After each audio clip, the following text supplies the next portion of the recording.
RTI Live News. Ask for right.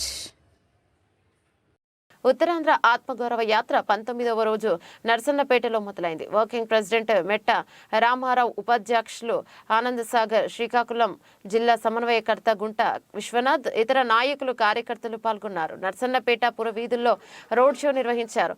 Uttarandhra ప్రజా party లక్ష్యం ప్రత్యేక ఉత్తరాంధ్ర రాష్ట్రమని తెలియజేశారు. చల్లవానిపేట జంక్షన్ వద్ద మాట్లాడుతూ ఒకవైపు వంశధార శ్రీముఖలింగం బుడితి, ఇంకోవైపు కొరవసవాడ ఉండి కూడా ఈ ప్రాంతం అభివృద్ధి చెందలేదన్నారు. ఉత్తరాంధ్ర రాష్ట్రం వచ్చాక 1000 కోట్ల రూపాయల ప్రాంతాన్ని అభివృద్ధి చేసి ఉపాధి కల్పిస్తామన్నారు. శ్రీముఖలింగేశ్వరుని దర్శించుకున్న తర్వాత రోడ్డు కూడల్లో మాట్లాడారు. చారిత్రాత్మకమైన శ్రీముఖలింగం, దంతపురిలను టూరిస్టు ప్రాంతాలుగా అభివృద్ధి చేస్తామని వెల్లడించారు. త్రాగునీటి ప్రాజెక్టుకు నిధులు ఉత్తరాంధ్ర రాష్ట్రం ద్వారానే సాధ్యమని తెలియజేశారు. పరిసర గ్రామాలలో రోడ్ షో నిర్వహించి ప్రజలకి కరపత్రాలు పంచారు. రోడ్ల దీన పరిస్థితి పాలకుల నిర్లక్ష్యానికి ఒక గుర్తని చెప్పారు.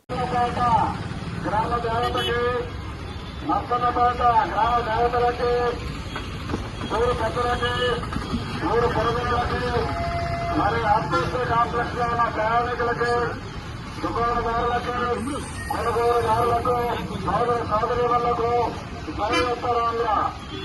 ఈరోజు ఉత్తరాంధ్ర పార్టీ ఉత్తరాంధ్ర ఆత్మగౌరవ యాత్ర శాఖతో 19వ రోజు మన నర్సన్నపేట వచ్చాం. నరసన్నపేట చారిత్రాత్మకమైన ఊరు. నా చిన్నప్పటి నుండి చూస్తున్నాను. ఈ ఊరు ఇలాగే ఉండిపోయింది, అభివృద్ధి చేసిన నోచుకోలేదు. ఈ ఊరు ఎగ్జాంపుల్ తెచ్చామంటే ఉత్తరాంధ్ర ఎలా అభివృద్ధి చెందుతామని ఎక్కడి నరసన్నపేట పట్ల ఉదాహరణగా చూపించవచ్చు.